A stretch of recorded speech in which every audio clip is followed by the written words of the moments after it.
Nggih, dokter.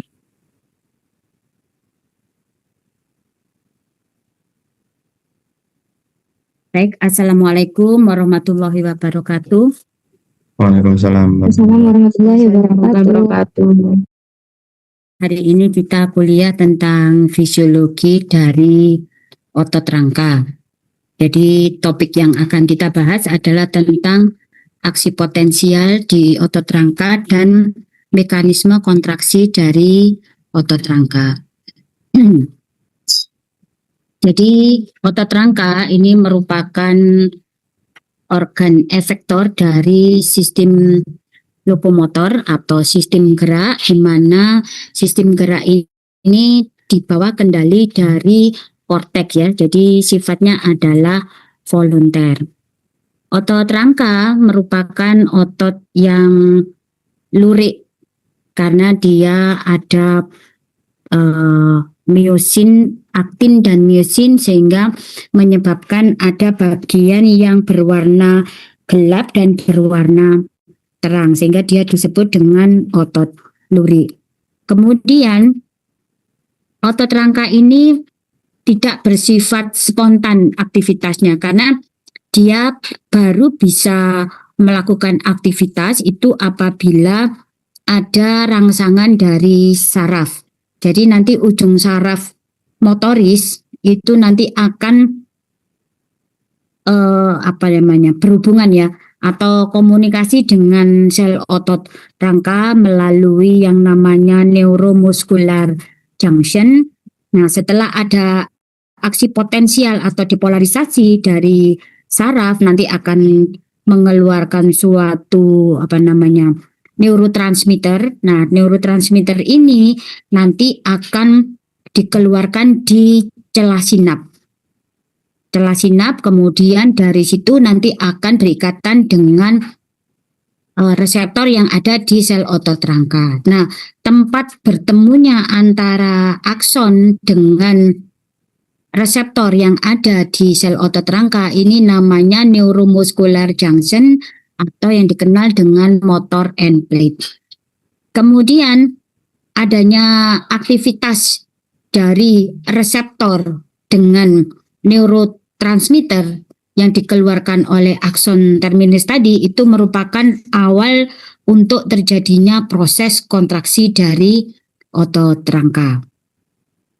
Otot rangka ini sifatnya adalah excitable, artinya dia bisa dirangsang oleh sel saraf untuk menimbulkan aksi, di mana nanti setelah ada rangsangan dari saraf, maka permukaan sel otot rangka itu akan mengalami proses depolarisasi karena pembukaan dari kanal ion yang ada di membran dari sel otot rangka, sehingga dia nanti akan merubah potensial listrik yang ada di sel otot rangka. Yang tadinya dia dalam kondisi istirahat, maka dia nanti akan bisa berubah menjadi bermuatan positif atau terjadinya proses depolarisasi. Nah, pembukaan dari kanal ion yang ada di membran sel otot rangka itu bisa karena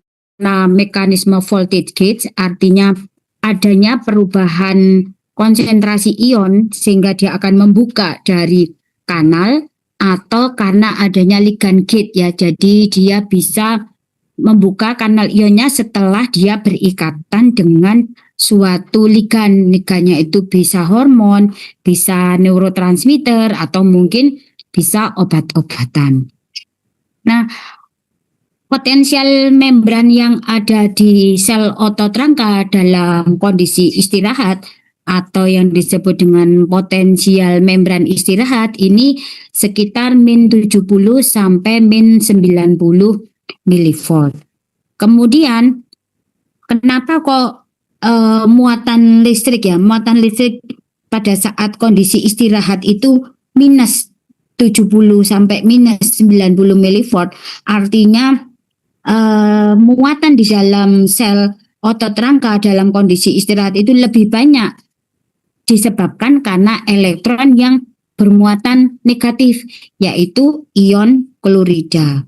Sedangkan nanti pada saat depolarisasi nanti akan berubah menjadi bermuatan positif karena adanya masuknya ion natrium.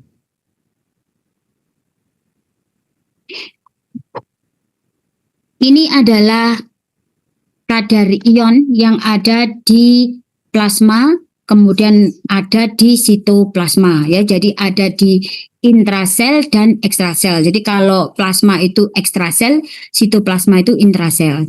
Jadi kalau ion yang sifatnya positif yang di ekstrasel atau plasma itu yang dominan adalah ion natrium, ion kalsium, ion magnesium, kemudian juga ion klorida yang bermuatan negatif ya.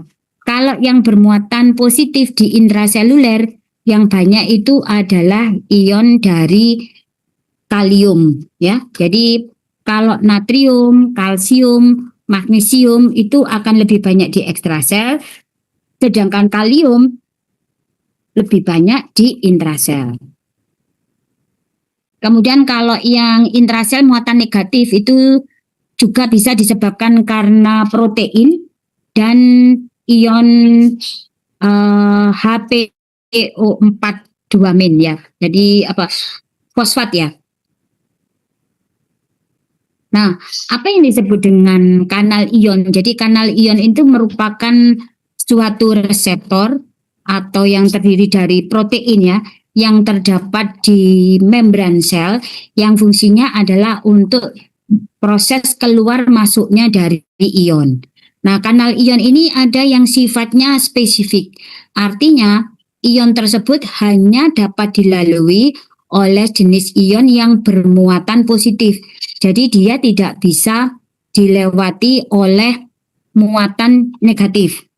Atau dia bisa dilewati oleh negatif, tidak bisa dilewati oleh positif ya. Itu adalah kanal ion yang spesifik. Contohnya kanal ion natrium. Natrium itu bisa dilewati hanya oleh muatan positif aja, natrium tok. Klorida tidak bisa masuk. Klorida kan muatannya negatif ya. Itu tidak bisa masuk. Contohnya adalah NaK. NaK kanal ion. Artinya kanal ion ini bisa dilewati oleh ion natrium, masuknya ion natrium dan keluarnya ion kalium. Atau NaH positif ya. Jadi natrium bisa masuk, H+ juga bisa keluar. Itu sifatnya spesifik. Jadi dia hanya dilewati oleh muatan yang sama, positif atau negatif saja. Jadi tidak bisa positif dan negatif. Kemudian kanal ion yang non-spesifik. Jadi kalau kanal ion yang non-spesifik itu adalah kanal ion yang dilewati, bisa dilewati dua jenis ion, tetapi jenis ion yang berbeda, tetapi muatannya juga harus positif. Oh, keliru. Kalau kanal ion yang sifatnya spesifik itu hanya satu. Jadi misalnya kanal natrium ya dilewati natrium saja, tidak bisa dilewati oleh ion yang lain walaupun muatannya positif. Apalagi muatan negatif. Kalau yang non spesifik itu kanal ion yang bisa dilewati oleh dua macam ion tapi muatannya sama. Jadi Na positif, H positif atau Na positif, K positif. Nah, itu adalah kanal ion yang non spesifik. Kemudian yang bersifat ligand gate, artinya kanal ion tersebut baru terbuka kalau dia berikatan dengan suatu ligan. Biasanya ligannya neurotransmitter atau hormon atau obat-obatan. Itu yang disebut dengan ligand gate atau bisa disebut dengan ionotropik kanal ion. Ya, jadi ini contohnya adalah ligand gate. Jadi kalau secara normal kanal itu kan tertutup. Jadi ini bentuknya adalah reseptor transmembran. Kemudian dia tertutup kanalnya.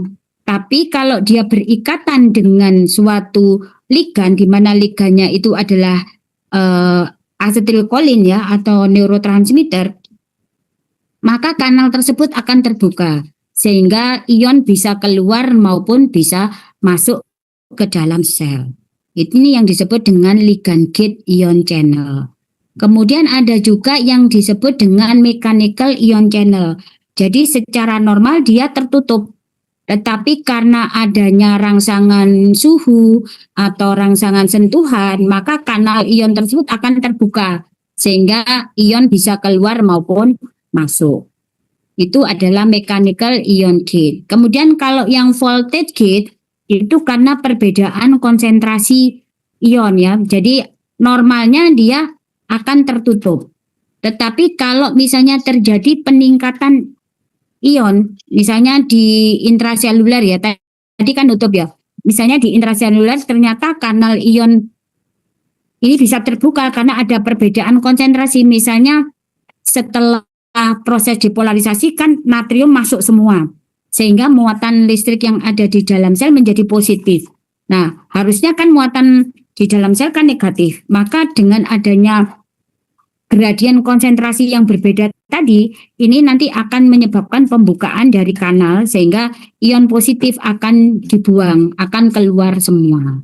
Maka dia akan kembali dalam kondisi resting membran menjadi negatif lagi. Itu yang disebut dengan voltage gate. Jadi terbuka karena adanya perbedaan gradien konsentrasi. Kemudian ada yang disebut dengan leakage ion channel. Jadi ion channel ini selalu terbuka dan tertutup sehingga dia akan menyebabkan terjadinya pengeluaran maupun masuknya ion. Jadi biasanya ini untuk mempertahankan resting membran. Jadi misalnya setelah depolarisasi kan terjadi repolarisasi.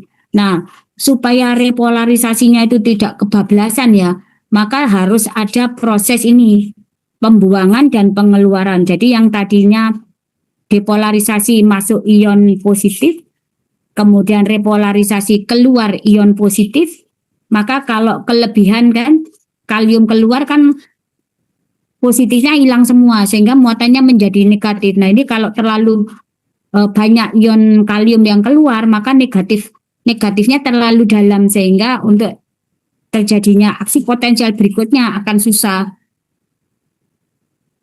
Maka natrium akan kembali masuk. Kemudian kalau sudah nanti muatannya menjadi normal lagi, baru dia akan berhenti proses. Jadi dalam kondisi seimbang, kebocoran ini nanti akan berhenti. Nah sekarang resting membran atau potensial membran istirahat. Jadi potensial membran istirahat ini terjadi keberbekan ya, bentar tak pindah manue rame dewe.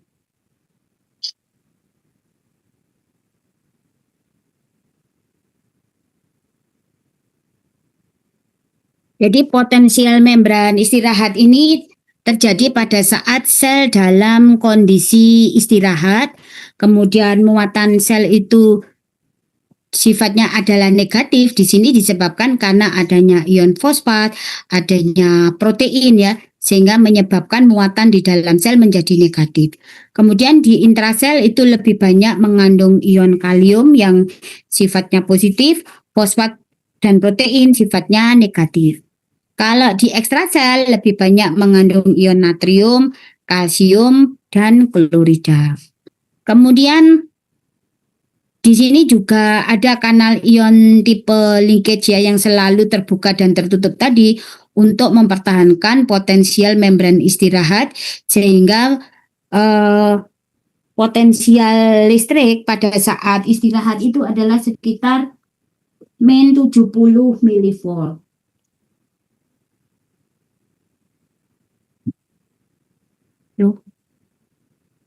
Bentar lah, ini masalah ini mesti sih. Tak anunya dulu. Tak stop share dulu ya. Dalam kondisi istirahat itu kan yang di dalam ion kalium, kemudian di luar ion natrium. Nah, karena ion natriumnya ini membawa muatan positif lebih banyak, sedangkan di dalam sitoplasma ini tadi banyak adanya ion fosfat, protein yang bermuatan negatif, maka dalam kondisi istirahat, muatan listrik di dalam sel itu adalah negatif, sedangkan muatan listrik di ekstrasel itu menjadi positif. Berikutnya, pada saat ada rangsangan dari saraf, kemudian saraf tersebut mengeluarkan neurotransmitter, terus neurotransmitter tadi berikatan dengan reseptor kanal ion, maka terjadilah kondisi pembukaan dari kanal ion. Nah, kanal ionnya terbuka, maka ion natrium yang konsentrasinya itu lebih tinggi di luar sel akan masuk ke dalam sel melalui kanal tersebut, membawa muatan yang bersifat positif, sehingga elektronegativitas dari sel itu akan menurun. Jadi tadi min 70 atau min 90, dia menjadi lebih ke arah positif, sehingga negatifnya menjadi berkurang. Maka kondisi ini disebut dengan depolarisasi. Jadi depolarisasi adalah perubahan muatan listrik di dalam sel dari negatif menjadi positif atau berkurangnya elektronegativitas dari intrasel disebabkan karena masuknya ion natrium. Sehingga muatan listrik yang tadinya min 70 mV ini nanti akan berubah menjadi 30 mV. Jadi dari minus menjadi positif. Setelah terjadi depolarisasi, maka ligan yang berikatan dengan reseptor itu akan terlepas, sehingga terjadilah penutupan dari kanal natrium. Nah, karena tadi di dalam sel muatannya sudah kadung positif ya, berarti kan ada perbedaan gradien konsentrasi. Maka terjadilah pembukaan dari kanal kalium untuk membuang muatan positif di dalam sel. Maka kalium akan keluar, muatan positif di dalam sel akan berkurang sehingga kembali ke arah negatif. Maka terjadilah kondisi yang disebut dengan repolarisasi. Jadi muatan listriknya dari 30 mV nanti akan kembali menjadi minus lagi, yaitu menjadi minus min 70 sebenarnya ya. Kalau repolarisasi nanti kalau sampai min 90 itu terjadi hiperpolarisasi. Jadi repolarisasi terjadi pada saat ada penutupan kanal natrium, pembukaan kanal kalium, kemudian pengeluaran ion kalium dari sel keluar, terus elektronegativitas intrasel menjadi meningkat. Jadi mulai dari positif, dia akan berubah menjadi kembali negatif. Nah, ini ya mekanismenya. Jadi pada saat proses istirahat itu kan lebih banyak muatan listrik di dalam sel adalah negatif karena adanya ion fosfat dan protein. Sedangkan di luar positif karena banyak mengandung ion natrium. Nah, kemudian terjadi aktivasi sehingga ada pembukaan dari kanal. Maka natrium yang ada di dalam sel, di luar sel ini akan masuk semua. Maka terjadilah kondisi yang disebut dengan depolarisasi, sehingga akan terjadi muatan di dalam listrik menjadi positif. Nah, setelah mencapai keseimbangan, maka kanal natrium yang muatannya positif tadi tertutup, sehingga terbukalah yang disebut dengan kanal kalium. Maka kalium akan keluar dari sel, sehingga muatan di dalam sel yang tadinya positif akan kembali menjadi negatif, atau yang disebut nanti adalah proses repolarisasi. Nah, berikutnya adalah terjadi hiperpolarisasi. kapan terjadi hiperpolarisasi? Jadi kan tadi setelah depolarisasi, kemudian kan repolarisasi itu, kaliumnya keluar. Nah, hiperpolarisasi ini kaliumnya terlalu banyak yang keluar. Sehingga muatannya yang muatan listrik istirahat kan min 70, ini sampai min 90. Nah, begitu dia mencapai min 90 milivolt, maka kanal kalium tadi menjadi tertutup pelan-pelan. Maka kalium tidak lagi keluar, kemudian akan terjadi kebocoran dari kanal natrium dan kalium, sehingga nanti kalium itu keluar masuk gitu ya, sehingga nanti akan kembali sampai ke muatan istirahat, yaitu min 70 milivolt. Itu yang disebut dengan kondisi hiperpolarisasi. Jadi tahapan aksi potensial di sel otot rangka itu yang pertama adalah kondisi resting membran, di mana kondisi resting membran ini adalah kondisi istirahat, sel tidak ada rangsangan. Kemudian muatan listriknya adalah min 70 milivolt. Kemudian ada suatu rangsangan dari saraf, di mana rangsangan ini harus mencapai ambang batasnya. Jadi kalau dia belum mencapai ambang batas dari rangsangan, maka dia tidak akan bisa menyebabkan pembukaan kanal natrium. Jadi begitu rangsangan itu sudah cukup besar sehingga dia melampaui thresholdnya, barulah terjadi pembukaan kanal natrium. Natrium masuk semua ke dalam sel sehingga muatan sel menjadi positif. Akibatnya terjadilah perubahan dari muatan negatif menjadi positif atau elektronegativitasnya menjadi menurun. Maka kondisi ini terjadi proses depolarisasi. Setelah mencapai maksimal, di sini sudah terjadi keseimbangan ion, maka kanal ion natrium itu akan tertutup. Nah, muatan listrik yang positif tadi harus kembali ke normal, maka kanal kalium yang terbuka sehingga kalium dari intrasel ini akan keluar semua. Maka negatifnya tadi akan meningkat karena dia dari positif kembali ke negatif. Kondisi ini disebut sebagai proses repolarisasi. Nah, berikutnya proses repolarisasi tadi karena pengeluaran ion kalium itu terlalu banyak ion kalium yang keluar. Akibatnya muatan listriknya menjadi lebih rendah dibandingkan muatan listrik pada saat kondisi istirahat. Kondisi ini disebut dengan hiperpolarisasi.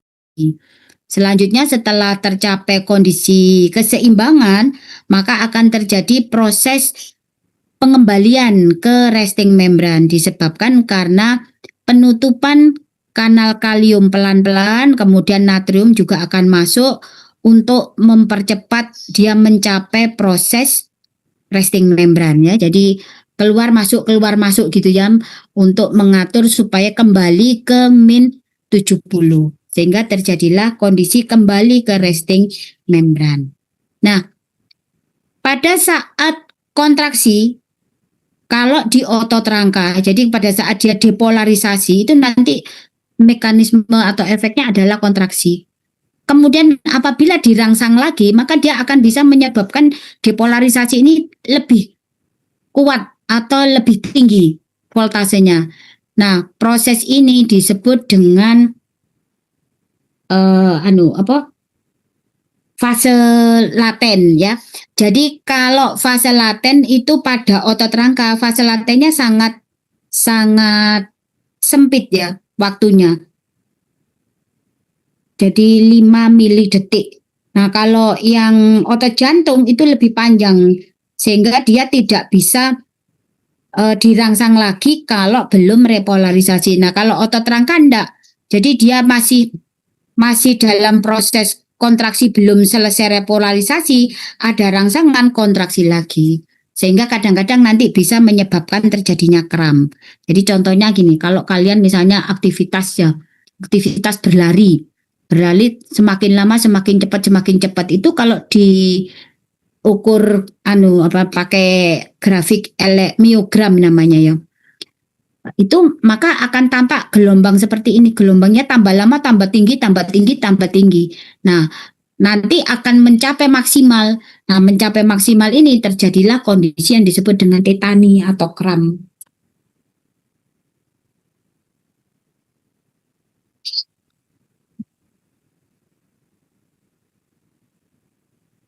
Jadi ini mekanismenya ya. Jadi pada saat ada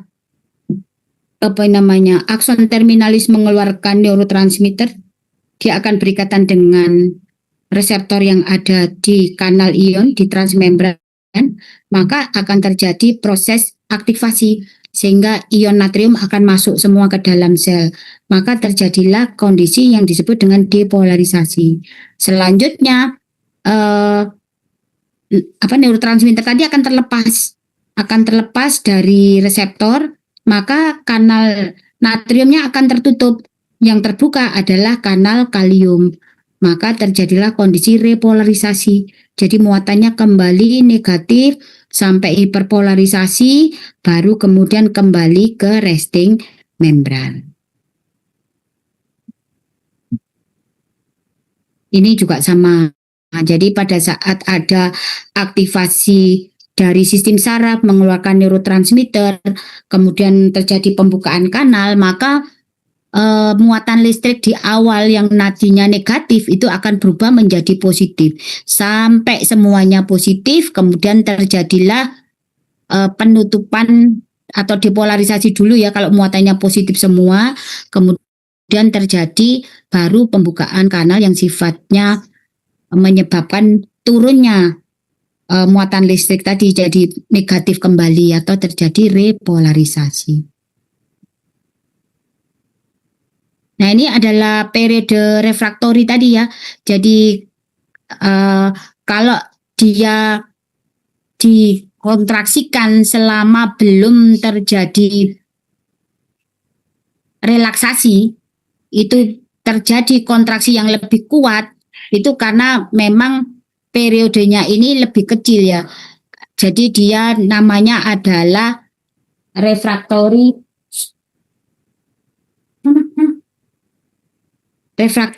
relatif. Jadi dia bisa dirangsang sebelum repolarisasi sempurna dan menghasilkan kekuatan yang lebih besar. Tetapi kalau yang absolut itu dia memang tidak bisa dirangsang sebelum dia betul-betul relaksasi. Contohnya adalah otot jantung.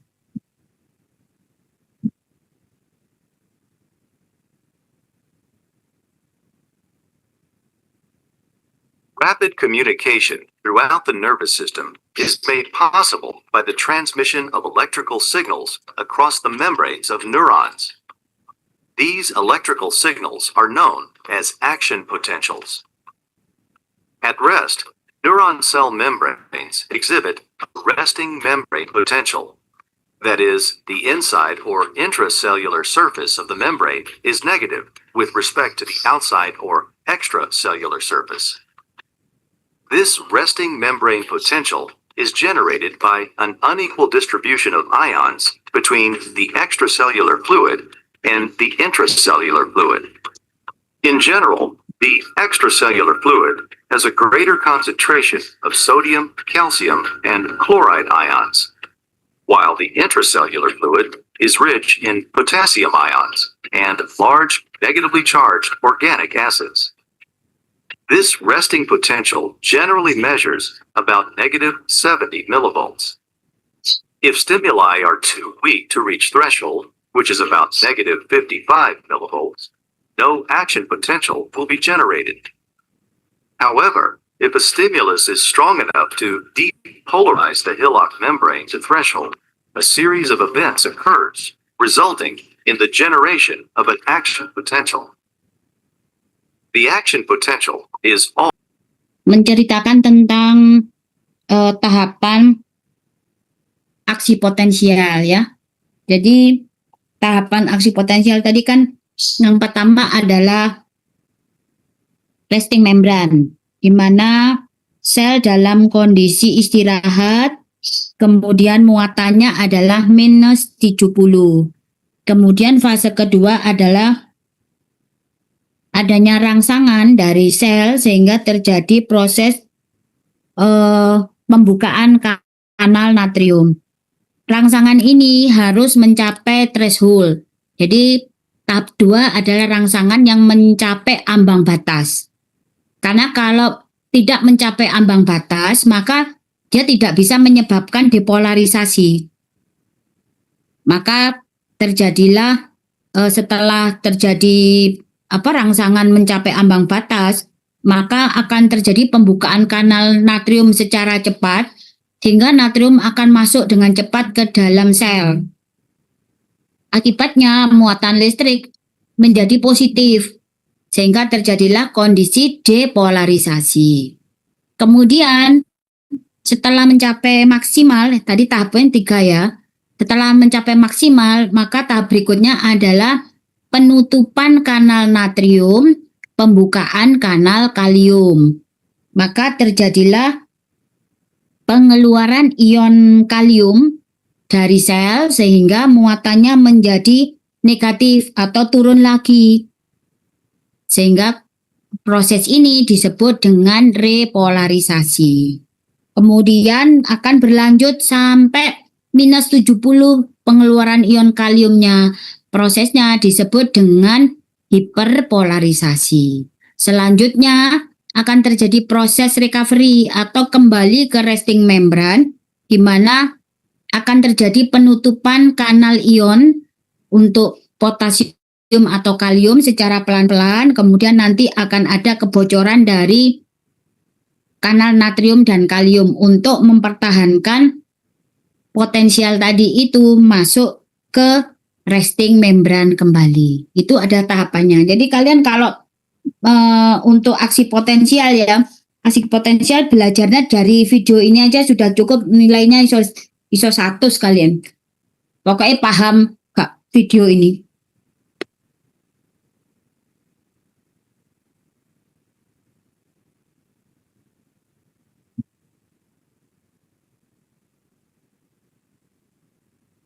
Berikutnya adalah fungsi atau fisiologi dari otot rangka. Jadi otot rangka ini merupakan alat gerak yang sifatnya aktif karena otot ini melekat pada tulang. Jadi dia melekat pada minimal 2 tulang sehingga melampaui 1 sendi. Dengan demikian pada saat otot itu kontraksi, maka dia akan menarik tulang sehingga terjadilah suatu gerakan.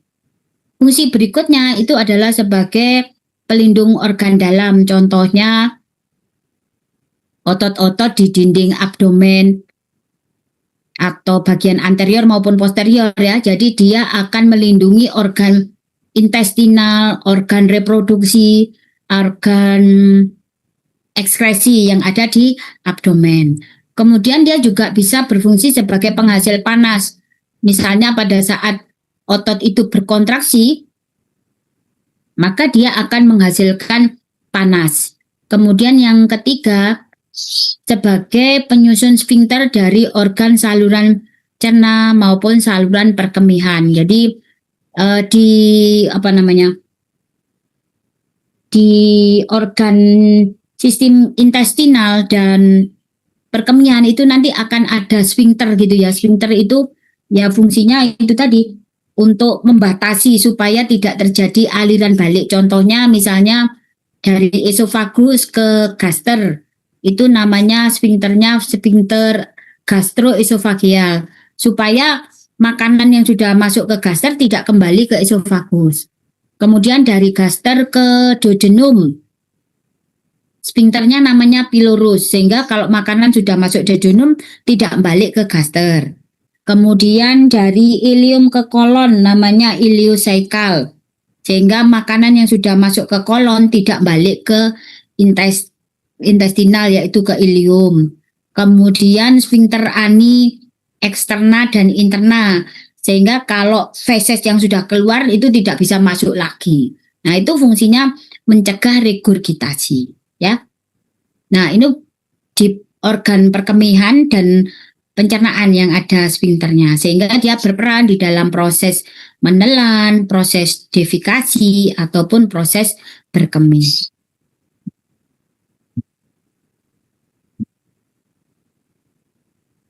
Nah, otot rangka ini berintegrasi dengan organ-organ yang lain, yaitu pembuluh darah, sistem saraf, maupun jaringan ikat. Jadi, jaringan ikat yang membungkus otot rangka dari dalam keluar, yang pertama adalah endomesium. Jadi, endomesium ini membungkus serabut otot. Jadi, membungkus sel otot rangka ya. Namanya endomesium. Kemudian serabut otot itu nanti kan akan berkumpul atau menjadi satu membentuk suatu jaringan. Maka dia dibungkus oleh yang disebut dengan perimesium. Kemudian jaringan ikat dari kumpulan serabut otot tadi itu akan membentuk otot rangka, maka dia ditutup atau diselimuti atau dilapisi oleh epimesium. Nah, gabungan dari epimesium, perimesium, dan endomesium itu nanti akan membentuk suatu tendon. Bayangannya gini ya. Ini kan serabut otot rangka, di mana satu serabut otot rangka ini kan banyak sekali aktin dan miosinnya ya. Jadi satu sel otot rangka atau serabut otot rangka itu banyak mengandung aktin miosin, kemudian dia akan dibungkus dengan jaringan ikat namanya endomesium. Kemudian satu serabut otot itu tadi kan bergabung banyak ya. Bergabung banyak ini akan membentuk vasikulus namanya. Maka dia vasikulus, maka dia dibungkus oleh perimesium. Kemudian vasikulus tadi bergabung lagi menjadi satu, menjadi otot, maka dia dibungkus oleh epimesium. Nah, gabungan dari bungkusnya tadi ya, dari endomesium, perimesium, dan epimesium ini akan bergabung menjadi tendon. Tendon ini nanti yang akan melekat pada tulang.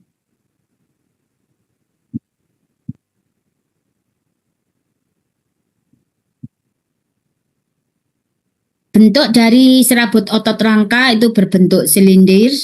Kemudian serabut otot yang paling panjang itu adalah serabut otot dari musculus sartorius yang ada di ekstremitas bawah ya, di daerah paha.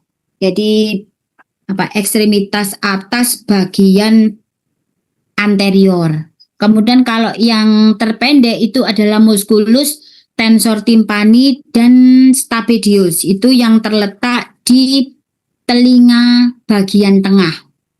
Kemudian serabut otot ini akan dibungkus oleh membran plasma, namanya adalah sarkolema.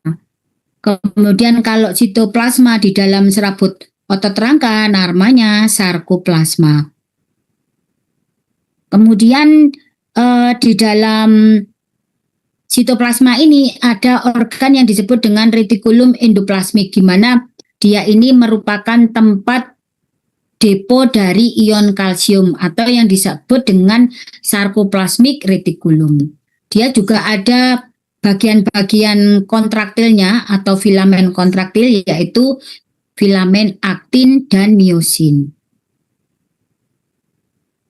Nah, satu unit otot rangka ini disebut dengan sarkomer.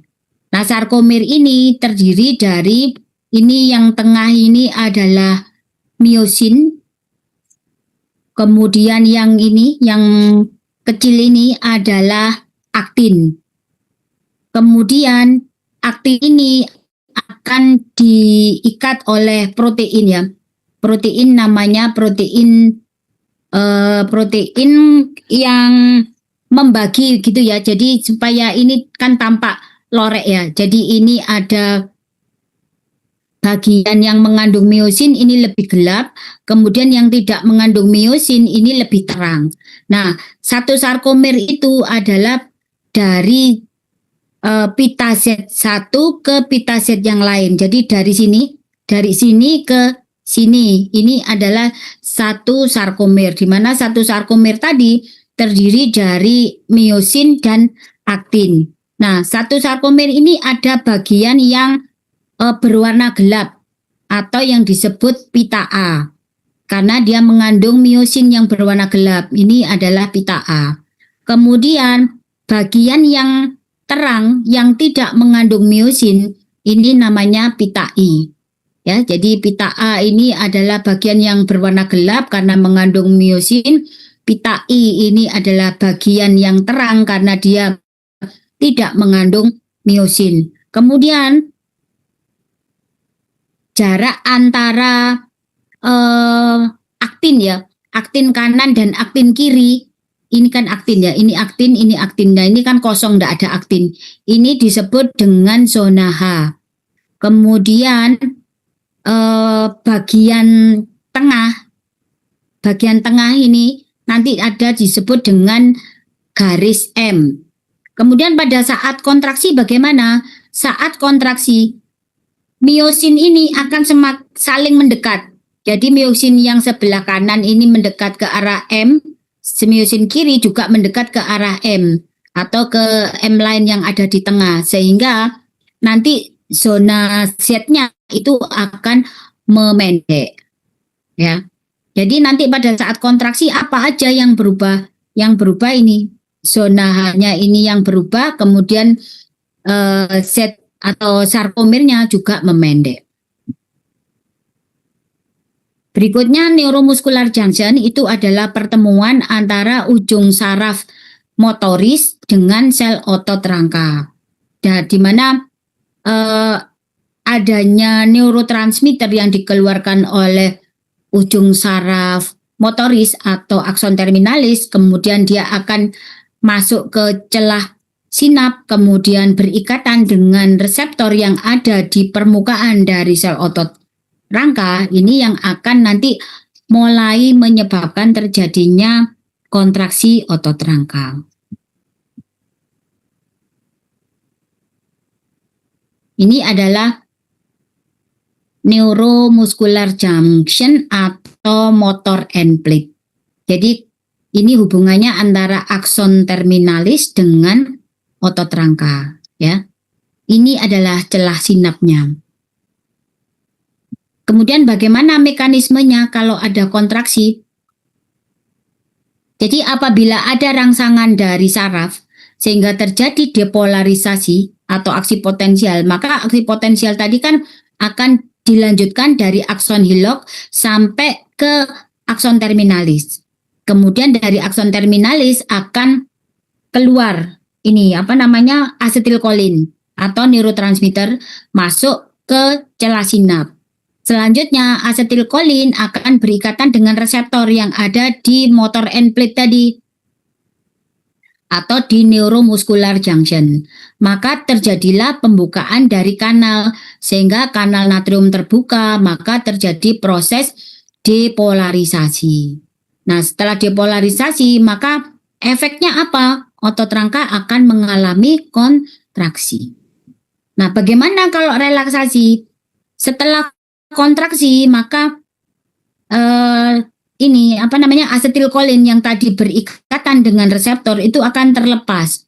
Begitu asetilkolin terlepas dari reseptor, maka kanal natriumnya juga akan mengalami penutupan. Kalau natriumnya menutup, maka kalium yang keluar sehingga terjadilah kondisi repolarisasi atau ototnya mengalami proses relaksasi.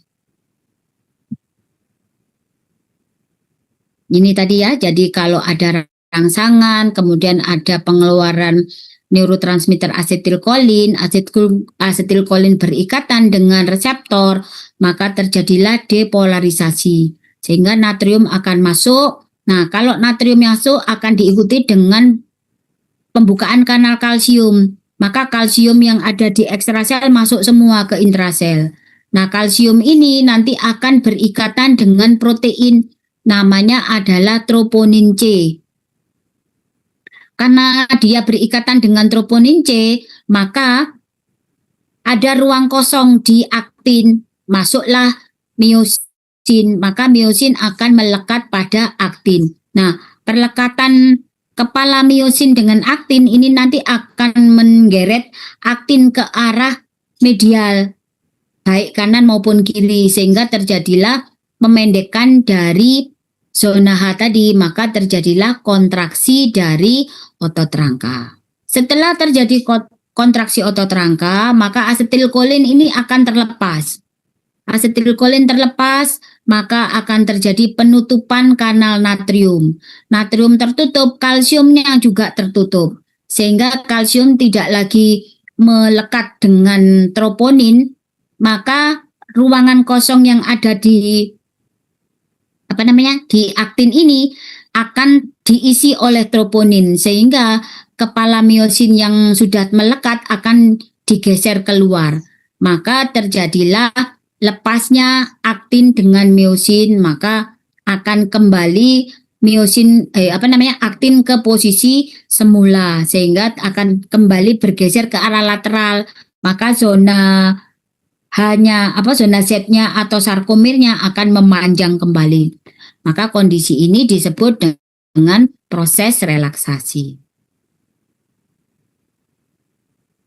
Kemudian beberapa istilah yang berkaitan dengan kontraksi. Jadi ada yang disebut dengan sumasi. Jadi sumasi ini adalah rangsangan yang diberikan kepada otot sebelum otot itu betul-betul mengalami relaksasi. Sehingga nanti hasil kontraksi yang ditimbulkan itu akan menjadi lebih besar atau lebih kuat dibandingkan rangsangan yang pertama. Itu disebut dengan sumasi. Kemudian kalau yang disebut dengan motor unit ini adalah satu sel saraf atau satu serabut saraf itu nanti akan menginervasi beberapa serabut otot rangka. Ini yang disebut dengan motor unit. Kadang-kadang satu serabut saraf itu menginervasi 3-10 serabut otot rangka. Semakin besar motor unitnya, maka kekuatan kontraksinya juga akan semakin besar karena jumlah sel otot rangka yang terangsang itu menjadi semakin besar atau semakin banyak.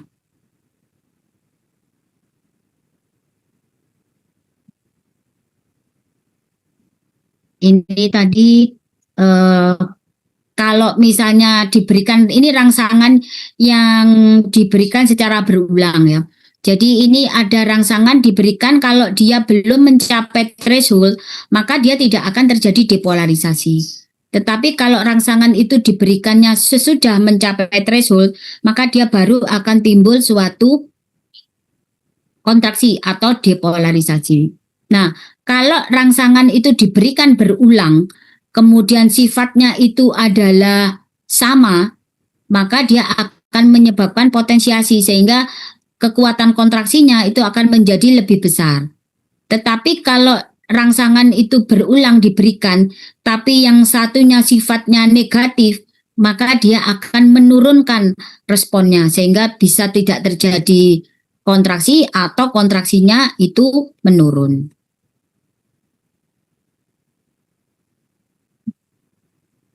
Nah, ini yang disebut dengan motor unit ya. Jadi satu serabut saraf menginervasi beberapa serabut otot. Jadi semakin banyak serabut otot yang dipersarafi, ini nanti akan semakin kuat kontraksinya.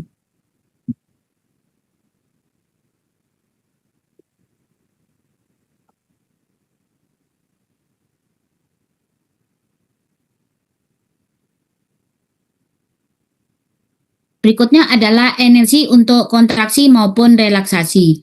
Jadi pada saat kontraksi atau relaksasi ini juga membutuhkan ATP. Kalau kontraksi, ATP-nya digunakan untuk menyebabkan terjadinya sliding atau penarikan kepala miosin, penarikan aktin oleh kepala miosin, sehingga aktinnya menjadi semakin pendek tadi ya, karena dia saling bertemu kanan kiri.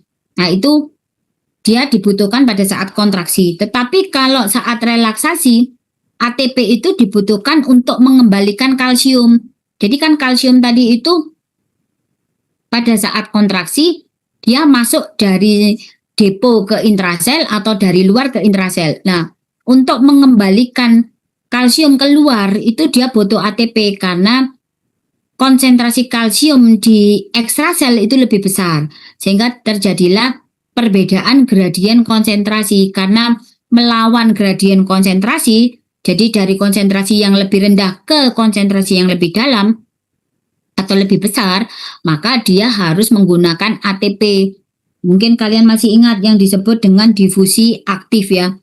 Nah, ini digunakan pada saat mengembalikan ion kalsium dari intrasel ke ekstrasel atau ke deponya. Nah, sumber ATP untuk kontraksi maupun relaksasi dari otot itu pertama berasal dari kreatin fosfat, kemudian dari proses glikolisis aerob dan anaerob, kemudian juga berasal dari proses oksidasi dari lemak maupun karbohidrat.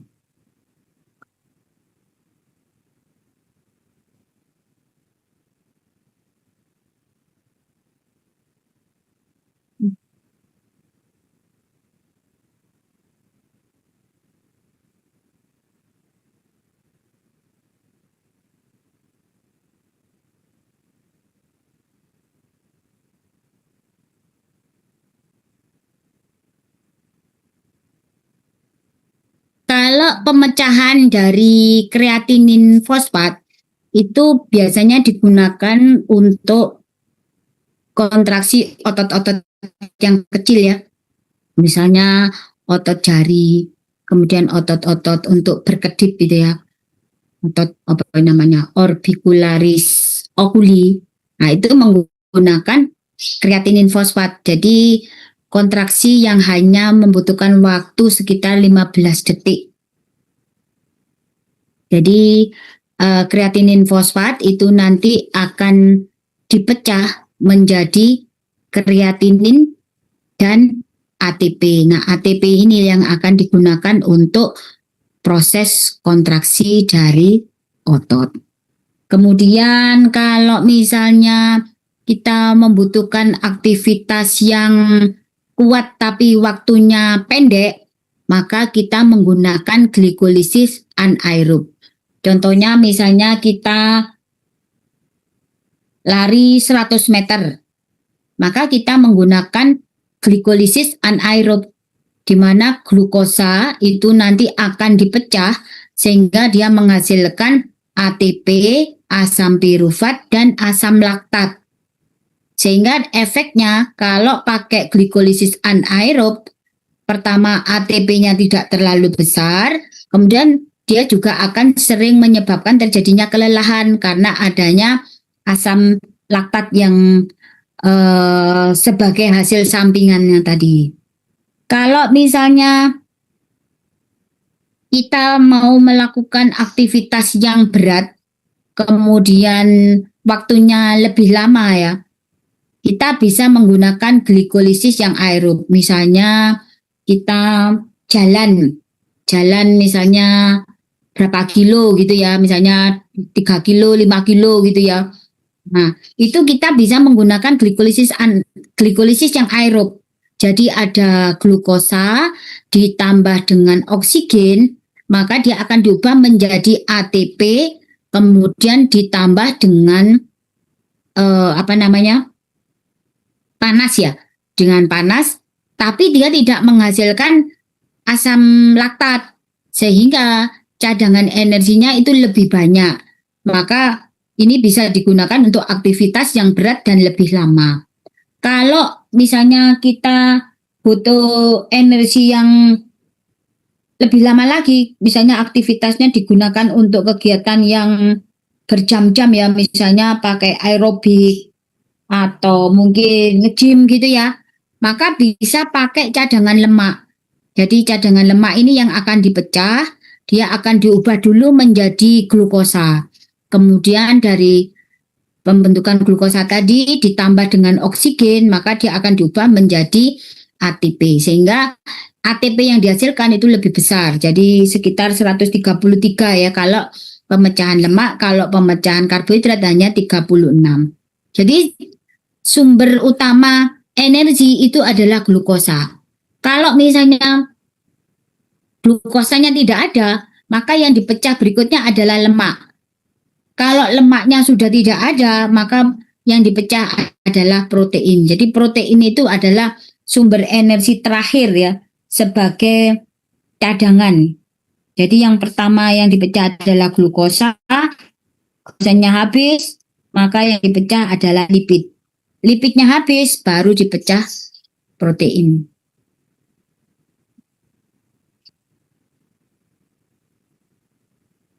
Berikutnya adalah depth oksigen. Jadi pada saat kita melakukan kontraksi otot rangka, maka ini akan dibutuhkan banyak oksigen untuk membentuk kembali ADP menjadi ATP. Jadi kan tadi glukosa itu dengan bantuan oksigen kan diubah menjadi ATP ya. Kemudian ditambah dengan ADP. Nah, untuk mengembalikan ATP tadi menjadi ADP menjadi ATP lagi, itu nanti butuh oksigen. Sehingga itu yang disebut dengan hutang oksigen ya. Nah, pada saat terjadi hutang oksigen, otomatis kan kebutuhan oksigen yang tinggi tadi kan akan menyebabkan CO2 di dalam darah itu kan kondisinya meningkat. Ini akan merangsang pusat pernafasan, sehingga pada saat aktivitas itu kita mengalami kondisi hiperventilasi. Jadi karena kebutuhan oksigen di dalam otot itu meningkat untuk aktivitas, otomatis ini yang disebut dengan hutang oksigen ya. Maka untuk nyauri tadi, maka harus sistem pernafasan yang lebih aktif. Jadi dia akan membuang semua CO2-nya untuk diganti dengan oksigen.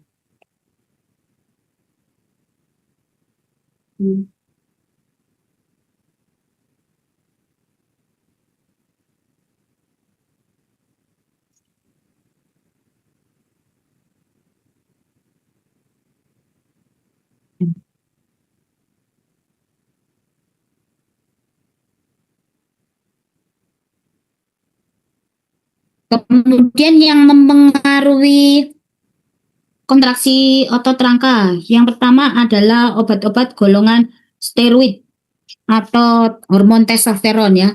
Ini akan menyebabkan terjadinya hipertrofi dari otot rangka. Dengan adanya hipertrofi dari otot rangka, maka kontraksi otot menjadi lebih kuat.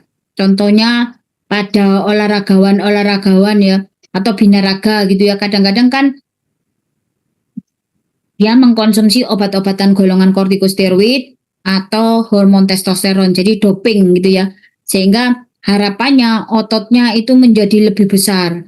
Nah, kalau ototnya lebih besar, maka kan kontraksinya akan lebih kuat, jadi dia bisa ngangkat barbel yang lebih kuat. Itu karena memang dia pakai obat-obat untuk merangsang pembesaran dari otot rangka. Kemudian ada toksin botulinum. Toksin botulinum ini biasanya didapatkan pada makanan-makanan kaleng ya.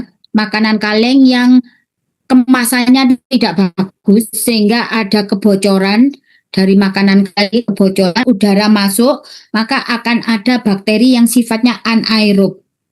Nah, bakteri yang sifatnya anaerob itu adalah bakteri Clostridium botulinum. Bakteri tersebut menghasilkan toksin botulinum. Kalau misalnya kita memakan makanan dengan makanan kaleng yang kemasannya tidak bagus tadi sehingga tercemar bakteri Clostridium botulinum, maka toksin botulinum yang kita makan ini akan menghambat enzim asetilkolin esterase. Nah, asetilkolin esterase ini fungsinya adalah untuk menghancurkan asetilkolin. Jadi kalau tadi asetilkolin dikeluarkan oleh akson terminalis, kemudian dia berikatan dengan reseptor di otot sehingga menimbulkan kontraksi otot rangka. Supaya tidak terjadi proses kontraksi yang secara berlebihan, maka asetilkolin tadi kan harus terlepas dari reseptor atau dia harus diinaktifkan. Nah, proses inaktivasi dari asetilkolin tadi itu dilakukan oleh enzim yang disebut dengan asetilkolin esterase. Toksin botulinum ini menghambat kerja dari asetilkolin esterase sehingga asetilkolin tidak bisa dilepas dari reseptor, maka akan terjadi kontraksi secara berlebihan. Jadi misalnya kalau di otot-otot pernafasan ya, jadi kan akan terjadi bronkostriksi. Kalau terjadi di otot ini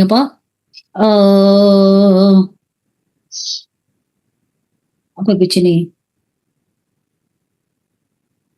Otot di daerah ini faring ya, fungsinya untuk menelan kontraksi, maka dia akan mengalami kegagalan untuk menelan. Jadi biasanya pasien tiba-tiba sesak nafas, kemudian dia tidak bisa menelan ludah, itu karena kontraksi dari otot-otot di daerah faring maupun di otot pernafasan. Jadi efeknya ini. Tapi ini bisa digunakan sekarang sebagai botox ya. Butuh botok lo yo, botok lah tempe tahu sama teri itu ya. Kalau botox itu yang untuk mengencangkan wajah, terutama para wanita ya, yang usianya sudah mulai menua, di mana kolagen tadi itu sifatnya sudah berkurang, maka dia diberikan toksin botulinum diinjeksikan di kulit ya.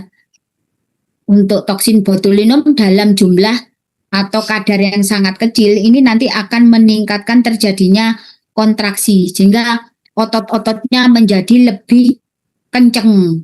Nah itu efek samping dari toksin botulinum yang digunakan dalam bidang kosmetik. Berikutnya adalah penyakit yang disebut dengan myasthenia gravis. Jadi penyakit myasthenia gravis itu adalah penyakit autoimun di mana sifatnya adalah diturunkan atau genetik. Kemudian kalau yang toksin botulinum itu menghambat kerusakan dari asetilkolin, kalau myasthenia gravis kebalikannya, dia justru akan banyak merusak asetilkolin. Nah, karena asetilkolin banyak yang dirusak, otomatis otot rangka tidak bisa berkontraksi. Maka akan terjadi kelemahan dari kontraksi otot rangka. Contohnya misalnya kalau kena otot di daerah dada, di mana otot di daerah dada itu fungsinya untuk inspirasi, maka kalau dia melemah akan terjadi kondisi gagal nafas karena otot-ototnya tidak bisa berkontraksi. Biasanya pada kelopak mata yang paling sering kita temui. Jadi kalau pagi gitu, dia masih bisa kelopak mata itu membuka dengan lebar. Tetapi pada saat sore di mana aktivitas fisik itu menyebabkan dia harus kontraksi dari otot-otot di orbicularis, oris dan palpebra ya, levator palpebra, ini menyebabkan antibodi anti asetilkolin itu meningkat sehingga antibodi itu tadi akan menghancurkan asetilkolin. Maka pada kondisi sore hari akan terjadi gangguan dari fungsi kelopak mata. Jadi kelopak matanya akan menjadi menutup ya. Jadi dia tidak kuat untuk membuka sehingga muskulus levator palpebranya ini mengalami kelemahan sehingga dia akan cenderung mata itu kelopak matanya akan menutup. Itu pada kondisi myasthenia gravis ya. Jadi paginya normal, agak sore sampai malam gitu mulai dia kelihatan. Jadi tidak bisa buka mata. Jadi artinya susah untuk membuka mata. Tapi nanti istirahat, besok pagi normal lagi. Nanti sudah mulai siang sampai sore gitu balik lagi.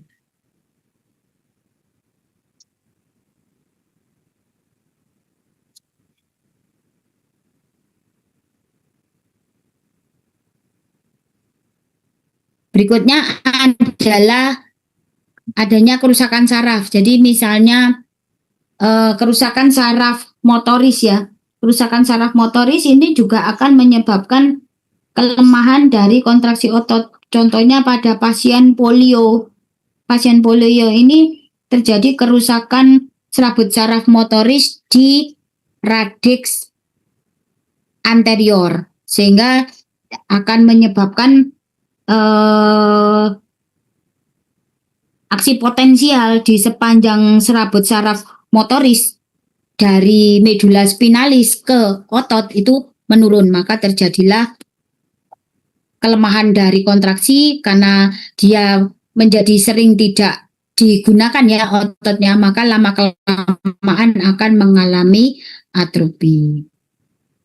Berikutnya adalah tipe kontraksi. Kalau kontraksi yang sifatnya konsentrik ini adalah kontraksi yang menyebabkan terjadinya pemendekan dari otot rangka. Jadi misalnya ini kita mengangkat suatu beban. Kalau kita mengangkat suatu beban, kemudian otot bisep ya ini ya. Otot bisepnya itu kontraksi dan memendek sehingga terjadi pergerakan dari tulang di antebrakii, maka ini disebut dengan konsentrik. Kemudian yang eksentrik ini misalnya ototnya itu mengalami pemanjangan. Jadi misalnya kita mengangkat beban, kemudian kita menurunkan kembali bebannya. Nah itu kan otot bisepnya memanjang ya. Nah ini disebut dengan kontraksi yang eksentrik. Kemudian kalau isometrik itu kontraksi yang menyebabkan tonusnya meningkat tetapi tidak memendek ototnya. Jadi misalnya kita mengangkat beban tapi beban itu belum terangkat gitu ya. Jadi kita nggak kuat ngangkat. Nah itu disebut dengan isometrik. Tapi kalau bebannya itu bisa terangkat sehingga ada gerakan dari tulang yang mendekat tubuh itu konsentrik. Tapi kalau gerakan tulang itu menjauhi tubuh menjadi eksentrik. Kalau dia tetap tidak bergerak itu disebut isometrik. Ini ada tipe kontraksi akibat fleksikan otot itu nanti akan dia menimbulkan depolarisasi. Misalnya ini 30 mV. Kemudian ini kita kontraksikan lagi berikutnya. Nah, maka kontraksi kedua, ketiga, keempat ini akan semakin tinggi. Ini yang disebut dengan sumasi tadi. Nah, kemudian kalau kontraksi itu kita berikan secara terus-menerus, maka dia akan mencapai kondisi maksimal, di mana terjadi kontraksi tanpa diikuti oleh periode relaksasi. Jadi kalau di sini kan ada kontraksi, kemudian kita relaksasikan, kemudian kita kontraksikan lagi, itu nanti akan menjadi kontraksinya lebih tinggi. Kemudian akan relaksasi lagi. Nah, tapi kalau kita berikan kontraksi terus-menerus tanpa adanya jeda ya, maka nanti akan terjadi kontraksi yang semakin tinggi, tetapi waktu relaksasinya menjadi semakin pendek. Sehingga nanti akan terjadi yang disebut dengan kondisi tetani, di mana terjadi kontraksi maksimal tanpa disertai dengan periode relaksasi. Nah, kalau misalnya terjadi secara terus-menerus, akan menyebabkan ATP kan menurun. Maka terjadilah kondisi yang disebut dengan kelelahan. Maka grafiknya akan turun di sini walaupun ada rangsangan yang diberikan tapi otot tidak mau berkontraksi. Berikutnya kalau efek kerusakan saraf terhadap otot rangka. Jadi kerusakan saraf itu ada yang tipenya UMN atau upper motor neuron, ada yang LMN, lower motor neuron. Kalau upper motor neuron itu mulai dari cornu posterior medulla spinalis sampai ke otak. Maka efeknya akan terjadi hipertonus. Jadi otot itu menjadi tonusnya meningkat sehingga kontraksi berlebihan dan sifatnya kaku. Selanjutnya, kalau dilakukan rangsangan refleks maka terjadi kondisi hiperrefleksia. Sebaliknya kalau yang lower motor neuron ini kerusakannya mulai dari radik posterior ya. Radik anterior maksud saya. Radik anterior, maka dia akan menyebabkan terjadinya hipotonus, jadi tonusnya menjadi lemah, jadi ototnya ngelemprak gitu ya. Jadi tidak terjadi kontraksi, kemudian menjadi flaccid atau lunglai, dan terjadi hiporefleksia. Berikut ada. Jadi proses gerakan dari tubuh kita itu ada yang ngatur. Pusat yang tertinggi itu adalah di daerah korteks. Jadi setelah kita mendapat rangsangan sensoris, maka dari korteks ini akan masuk ke korteks yang sifatnya motoris. Nah, rangsangan dari korteks motoris ini nanti akan sebagian masuk ke basal ganglia. Dari basal ganglia ini akan masuk ke talamus, kemudian dikembalikan ke korteks. Ini mekanisme ini kenapa ada seperti ini ya. Di sini adalah untuk mengurangi kecepatan listrik yang ada di otak. Jadi basal ganglia itu ada proses penghambatan. Jadi dari korteks motoris masuk basal ganglia dihambat, kemudian setelah itu diaktifkan lagi masuk ke talamus, dari talamus masuk ke korteks. Jadi muter terus. Ini adalah fungsinya untuk memperhalus gerakan dan mencegah terjadinya gerakan-gerakan yang sifatnya involunter. Kemudian ada yang dari sensoris motoris tadi, ini langsung masuk ke talamus, kemudian menuju ke pons, menuju ke medulla spinalis. Nah, dari medulla spinalis ini nanti akan langsung ke otot rangka. Ini adalah jaras piramidalis dari korteks, kemudian pons, kemudian medulla spinalis ke otot rangka. Ini adalah jaras piramidalis. Nah, di brainstem ini nanti juga akan ada informasi yang diteruskan ke cerebellum. Kemudian dari cerebellum balik lagi ke pons. Fungsinya ini adalah untuk keseimbangan. Sehingga kalau kita bergerak dengan perubahan posisi tubuh, kenapa kita tidak jatuh? Itu karena ada peran dari cerebellum. Ini yang disebut dengan jaras. Kalau ini jaras yang tadi yang dari korteks menuju medulla spinalis itu adalah jarasnya adalah corticospinalis atau piramidalis. Kemudian di sini di basal ganglia ini fungsinya untuk memperhalus gerakan. Kalau brainstem dengan cerebellum ini fungsinya untuk keseimbangan. Kemudian dari brainstem sendiri menuju medulla spinalis ini nanti akan ada jaras yang disebut dengan ekstrapiramidal. Jadi fungsinya juga untuk menghaluskan gerakan. Jadi kalau misalnya ada kerusakan di daerah korteks ya pasti nggak bisa gerak karena inisiasi gerakan pertama kali dari korteks motoris. Kemudian kalau kerusakannya di basal ganglia maka akan ada gerakan-gerakan yang sifatnya involunter. Jadi tubuh itu bergerak sendiri tanpa bisa dikendalikan. Kemudian atau dia tidak bisa bergerak sama sekali ya. Jadi kayak Parkinson itu orangnya tidak bisa bergerak. Tapi kalau Korea itu gerakan yang di luar kendali. Jadi di tubuh itu akan bergerak sendiri tanpa bisa dihentikan. Kemudian kalau yang rusak cerebellum maka akan terjadi gangguan keseimbangan. Jadi misalnya dari tidur ke berdiri gitu sudah tidak bisa bangun.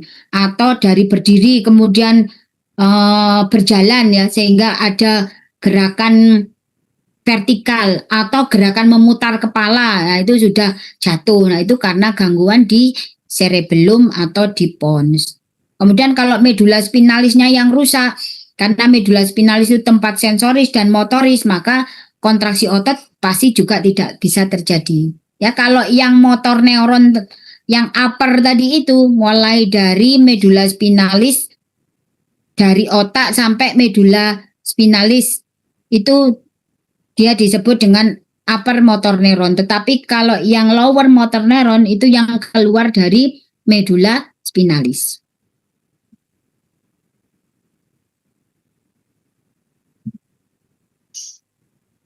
Sudah selesai? Ada pertanyaan? Izin bertanya dokter Hmm. tentang potensial aksi.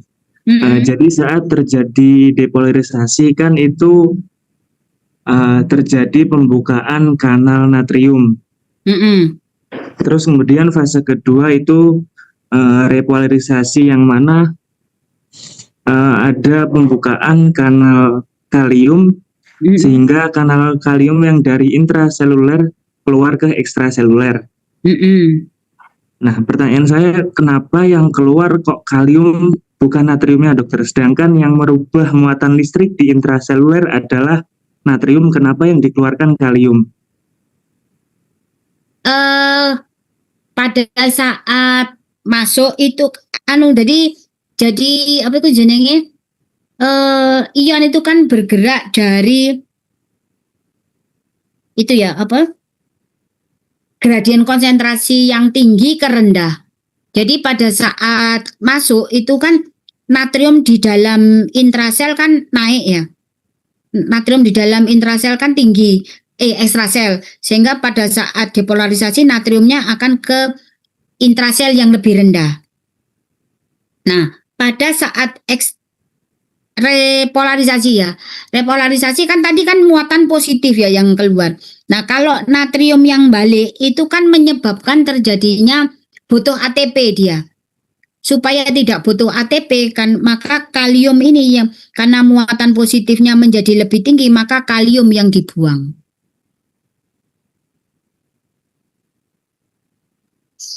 Jadi dokter berarti menggunakan difusi aktif dan pasif nih dokter?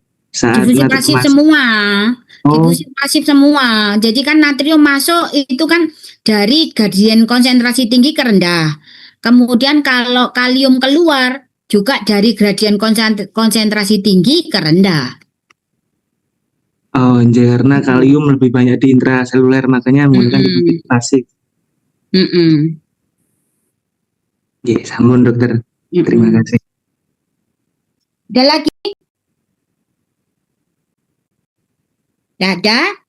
Baik, kalau tidak ada bisa kita akhiri untuk kuliah hari ini. Terima kasih. Assalamualaikum warahmatullahi wabarakatuh.